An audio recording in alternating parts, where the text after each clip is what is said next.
Perhaps no one in the world is more credulous than an American liberal when a Democrat is running for president.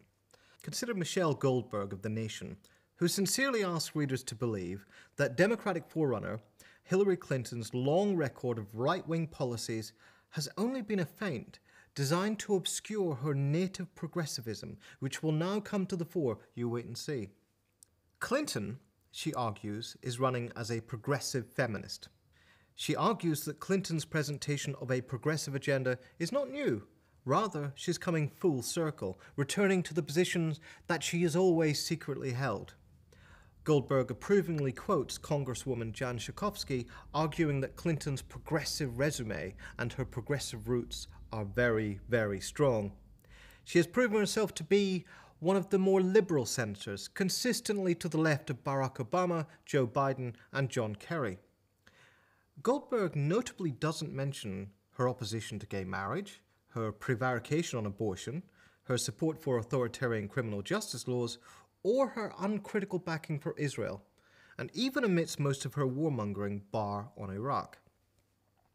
Or take Maggie Haberman of the New York Times, who argues that Clinton has a record of civil rights advocacy work that dates to the 1960s, and that the young Black Lives Matter protesters who want to pressure her simply don't appreciate that resume. The last time we discussed Hillary Clinton on this program, we saw how the media promoted an illusory portrait of Clinton as a reformer and a progressive on the side of poor women and against Wall Street fat cats. This is because even the program of more left liberal publications like The Nation is tied to the electoral prospects of the Democratic Party. Predictably, little has changed between then and now. Except that now there is a contest. Seemingly out of nowhere, a populist liberal challenger has emerged in the person of Bernie Sanders, the independent senator from Vermont. Sanders, who calls himself a socialist, is not hugely radical. He supports Israel, he supports many US wars, and is usually loyal to the Democrats. But with his attacks on Wall Street, inequality, and social security cuts, he's drawing vast crowds to public events. As NPR points out, bigger than for any other candidate, including the much-hyped Republican billionaire Donald Trump. Sanders probably can't win. Nationwide polling puts him well behind Clinton, but in some key primaries, such as New Hampshire, Sanders has overtaken her, as this Mother Jones piece shows. So now Hillary Clinton has to look over her left shoulder. Part of the Sanders effect is that the political dominance of Wall Street and corporate America is a campaign issue. Hillary Clinton has started to articulate demands for the reform of Wall Street and tougher financial controls, although, as CNN points out in their 5 questions for Hillary on Wall Street, this rhetoric is short of any actual substantive commitments.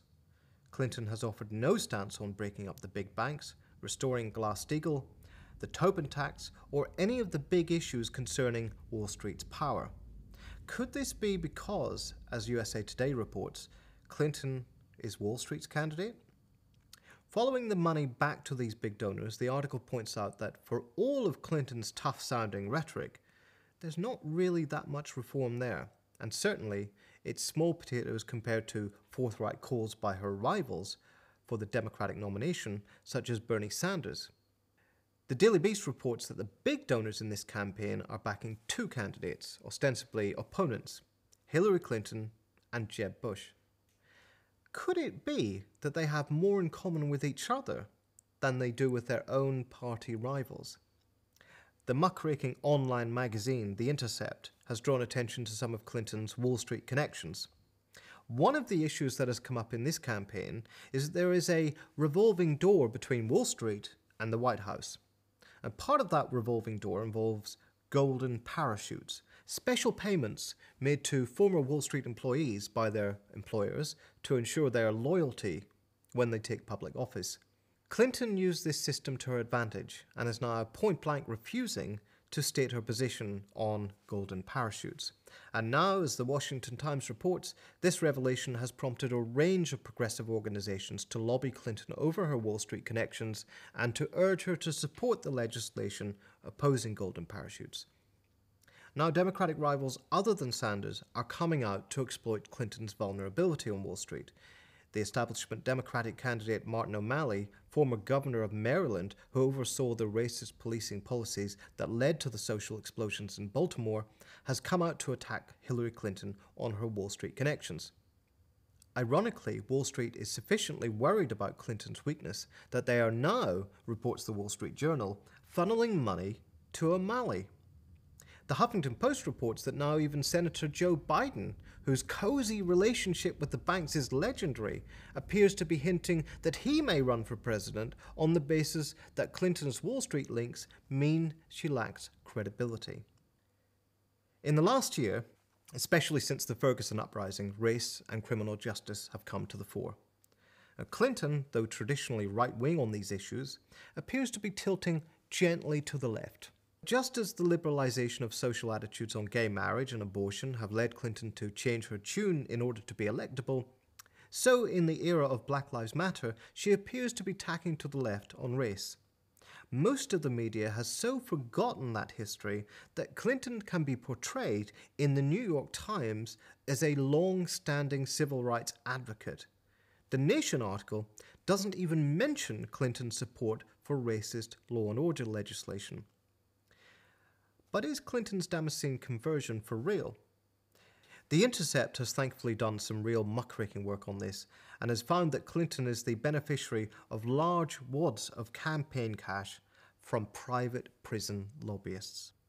This is hardly auspicious for any hope of prison reform coming from Clinton. These companies depend upon keeping the imprisonment rate high. But Clinton is a smooth operator. When Black Lives Matter protesters began to disrupt the primary campaigns, Clinton kept out of sight for a while and allowed Sanders to deal with it himself. The gnarly and defensive response from Sanders' campaign supporters was a gift to Clinton.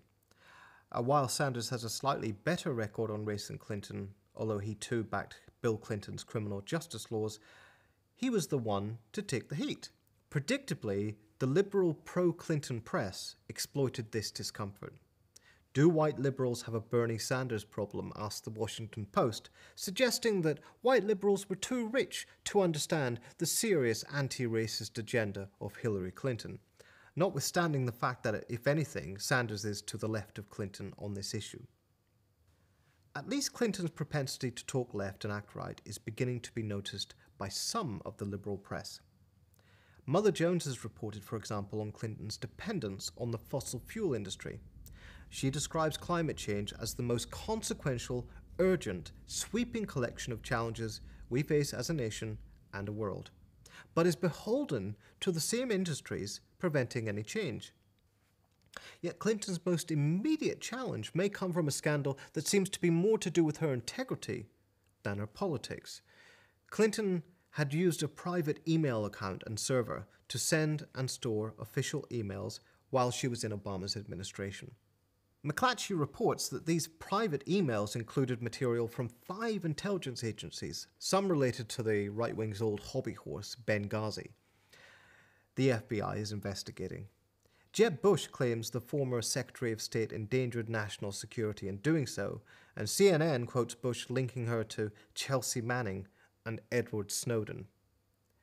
Not everyone is impressed by this. David Korn, writing for Mother Jones magazine, says that the email trove depicts Clinton as an earnest public servant toiling away on important affairs of state, sycophantically comparing her to Julie Louis-Dreyfus' character in Veep. He is no doubt right that this is how the email trove depicts Clinton, because we can only see the emails that the Clinton team chose to turn over. As The Atlantic points out, the Clinton team destroyed emails that they designated as personal. Nonetheless, Kurt Eichenwald at Newsweek calls all this a fake scandal. Is it? Not necessarily. As Trevor Timms writes for The Guardian, not everything about this scandal smacks of contrived Republican outrage. After all, one reason to conduct state business using private emails is to avoid accountability and requests for public disclosure. Indeed, it may be precisely to avoid WikiLeaks-style scrutiny that Clinton engaged in this tactic. It is at any rate a sign of Clinton's basic contempt for democratic accountability, and it has the potential to sink the campaign. The polling company Rasmussen seriously inquires whether Clinton should suspend her campaign, noting that 46% of Americans think she should stop her campaign until it is cleared up. Even Mary Dejevsky, a free market liberal who professes herself a Clinton fan, argues in The Guardian that she should step down now before the scandals consume her. And as the Wall Street Journal reports, that's another reason why Senator Joseph Biden is waiting in the wings, ready to pounce. He thinks he smells Clinton's blood. It would be a rash person who underestimated Clinton. She has survived worse scandals from Whitewater onward. But whether she stands or falls, for once, much of the liberal base has broken with the logic of triangulation and has begun to expose the tacit alliance that dominates Washington, D.C., the Wall Street Party.